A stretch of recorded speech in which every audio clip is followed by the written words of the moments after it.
ஓம் சாயிராம். என் அன்பு குழந்தையே,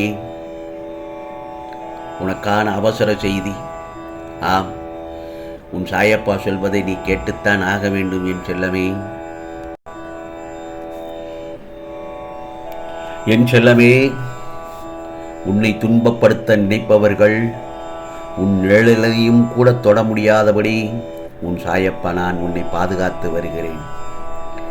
இழந்தது திரும்பும் என் செல்லமே, தாமதமானது நடக்கும் என் செல்லமே. உன் மனதில் வைத்த விருப்பங்கள் எல்லாம் நனவாகும், கவலைப்படாதே. மனிதர்களிடம் எதையுமே எதிர்பார்க்காதே. உனக்கு வேண்டியதை எல்லாம் உன் சாயப்பா நான் அறிவேன் அல்லவா, அதை நான் உனக்கு தருவேன் அல்லவா. அந்த நம்பிக்கையோடு மட்டும் நீ வாழ்க்கையை நடத்தி செல். பிரச்சனையில்லா வாழ்வை மட்டும் கேட்காதே. கண்டிப்பாக என்னால் மட்டுமல்ல, யாராலும் தர முடியாது. பிரச்சனையை எதிர்கொள்ளும் சக்தியை கேள். நிச்சயமாக நான் எப்போதும் அதை உனக்கு கொடுப்பதற்கு தயாராக இருக்கிறேன். எப்படி என்று கேட்கிறாயா?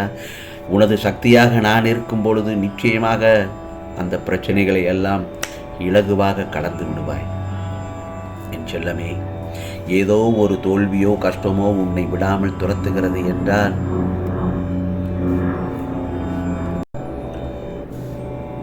அது உன்னை பெரிய வெற்றியையும் சந்தோஷத்தையும் நோக்கி நகர்த்தி செல்கிறது என்றுதான் அர்த்தம். முந்தைய வாழ்வின் பாவ புண்ணிய கர்மங்கள் ஒரு மனிதனை நெருக்கமாக பின்தொடர்ந்து அவன் எங்கே கிடக்கிறானோ அங்கேயே கிடந்து, எங்கே தங்குகிறானோ அங்கேயே தங்கி அவன் ஓடும் போதும் அவனுடைய ஓடுகிறது. தப்ப வழியே இல்லை என் செல்லமே. ஆகவே வாழ்க்கை என்றால் 1000 துன்பங்கள் வரும்.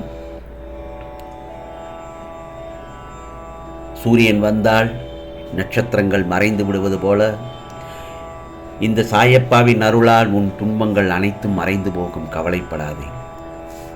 மனதில் எதையோ நினைத்து வேதனையில் இருக்கிறாய்.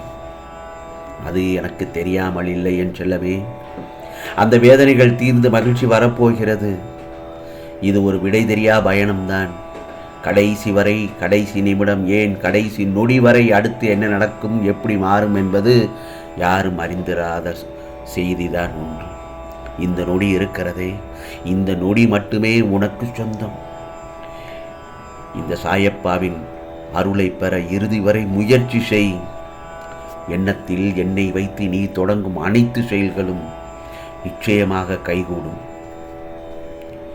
உன் முயற்சியை என்று மட்டும் கைவிடாதே. உன் முயற்சிக்கான பலனை விரைவில் நீ பெறுவாய்.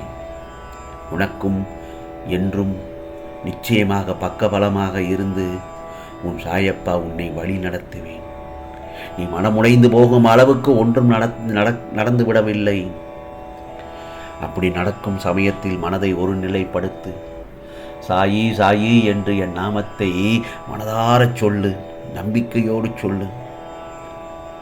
அந்த சமயத்தில் என் முன் வந்து அமர்ந்து என்னை மனதார நினைத்தாலே நான் தருகிறேன் உன் பிரச்சனைக்கான தீர்வை.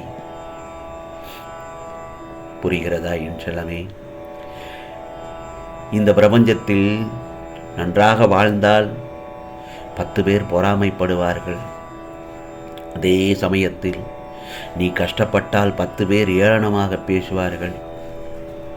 ஆகவே நல்லா வாழ்ந்தாலும் கஷ்டப்பட்டாலும் எப்படி வாழ்ந்தாலும் குறை சொல்லும் மனிதர்கள் மத்தியில் அடுத்தவன் என்ன பேசுகிறான் என்று பார்க்காமல் அடுத்தது என்ன செய்யலாம் என்று யோசித்து போய்கொண்டேதான் இருக்க வேண்டும். அதுதானப்பா வாழ்க்கை. வாழ்நாள் முழுக்க ஒருவரை அழ வைக்க, அவரது கர்மவினை குறைய கடவுள் கையில் எடுக்கும் ஆயுதம் இதுதான். பொருத்தமில்லாத வாழ்க்கை துணை, பொருந்தாத உறவு, பொறுப்பில்லாத பிள்ளை, பொருளில்லாத வாழ்க்கை ஏற்றுக்கொள்வது கொஞ்சம் கஷ்டம்தான். வேறு வழி எதுவும் இல்லை என் செல்லமே. இவையெல்லாம் உன் கர்ம வினைகள் குறைய இதையெல்லாம் நீ அனுபவித்துத்தான் ஆக வேண்டும். எல்லோர் வாழ்விலும் நாம் மரத்தடி வேறாக இருக்க முடியாது. சிலர் வாழ்வில் உதிரும் இலையாகவும், சிலர் வாழ்வில் வெட்டப்படும் கிளையாகவும் இருந்துதான் ஆக வேண்டும் என் செல்லமே. பாசம் ஒரு வேஷம், அதுதான் யதார்த்தம். ஒருவன் செய்யும் தவறுக்கு தண்டனை மரணம் அல்ல, வாழும் காலத்திலேயே செய்யும் தவறை உணர வைத்து தண்டிப்பதுதான் கர்மா. நீ மனிதனாக பழகு, அன்பாக பழகு, அவருக்கு ஆறுதல் அளிக்கும் முறையில் பழகு, காலத்தோடு பழகு. அவன் கஷ்டத்தில் இருக்கும்போது அவன் அருகில் இருந்து அவனுக்கு ஆறுதல் சொல்லு. நிச்சயமாக யாருக்கும் சிரமம் ஏற்படாத வகையில் மட்டும் பழகு. அதே போன்று உன் பேச்சும் அமைதியுடனும் அனுசரணையுடனும் இருக்க வேண்டும். அதுதான் முக்கியம் என் செல்லவே. நமது எண்ணம்தான் நமக்கு முதல் பயமே.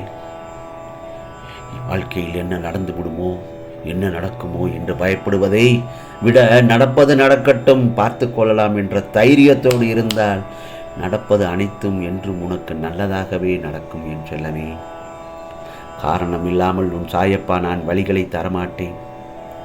வழிகளை தந்தாலும் வழிகாட்டாமல் விடமாட்டேன் என் செல்லமே. நிச்சயமாக அந்த வழிகளுக்கெல்லாம் நல்லதொரு வழிகள் கிடைக்கும். சூழ்நிலையால் மாறுகிறார்கள், கண்ணீரோடு மன்னிப்பு கேட்பார்கள். சுயநலத்தால் மாறுகிறவர்கள் தான் கோபத்தோடு வாதிடுவார்கள். புரிகிறதா? நான் ஒன்று சொல்லட்டும், 1000 உறவுகள் தர முடியாத பலத்தை ஒரு அவமானம் தரும்.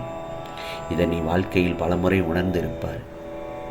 வாழ்க்கையில் சிலரை மௌனத்தால், சிலரை புன்னகையால் கடந்து விட்டோம் என்றால் இனி கடக்க வேண்டியது என்று எதுவுமே இல்லை. புரிகிறதா? பொறுமை கொண்டவருடன் வாழ்க்கை பிறர் பொறாமைப்படும் அளவிற்கு இருக்கும். மரணம் வரையிலும் நினைவில் வைக்க வேண்டிய ஒரு உண்மை என்ன தெரியுமா என் செல்லமே? மாறும் குணம் உடையவர்கள் மனிதர்கள் ஆவார்கள். மதிக்காதவர்களிடம் பணிவை காட்டிவிடாதே. மதிக்காதவர்களிடம் உன் பணிவை காட்டிவிடாதே. அது உன் அடிமைத்தனத்தை காட்டும். உன்னை மதிப்பவர்களிடம் கோபத்தையும் காட்டிவிடாதே. அது உன் அதிகாரத்தை காட்டும். தவறை மறந்துவிடலாம் என் செல்லமே.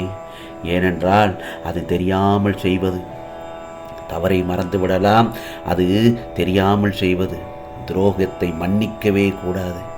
ஏனென்றால் அது திட்டம் போட்டு செய்வது. தலைமைத்துவம் என்பது பொறுப்பில் இருப்பதல்ல, உனது பொறுப்பின் கீழ் இருப்பவர்களை பத்திரமாக கவனித்துக் கொள்வது. ஆகவே உனக்கான வாழ்க்கையில் பொறுமையும் விடாமுயற்சியும் இருந்தால் சிரமங்கள் என்னும் மலையை கூட நீ இலகுவாக வென்று விடலாம் என் செல்லமே. புரிகிறதா? நான் ஒன்று சொல்கிறேன், பொறுமை அவசியம். எல்லாவற்றுக்கும் ஒரு நேரம் உண்டு. ஜெயிக்க நினைப்பவர்களுக்கு அவசரம் கூடாது. மகிழ்ச்சியின் சாவி பொறுமைதான். ஆகவே உனக்கானதை சொல்வதற்காக உன் சாயப்பா உன்னிடத்தில் வந்துவிட்டேன் என் செல்லமே. நிச்சயமாக என்னுடைய அருள்வாக்கு இது. உனக்கானதெல்லாம் நிச்சயமாக நல்லதே நடக்கும், நல்லதே நடக்கும்.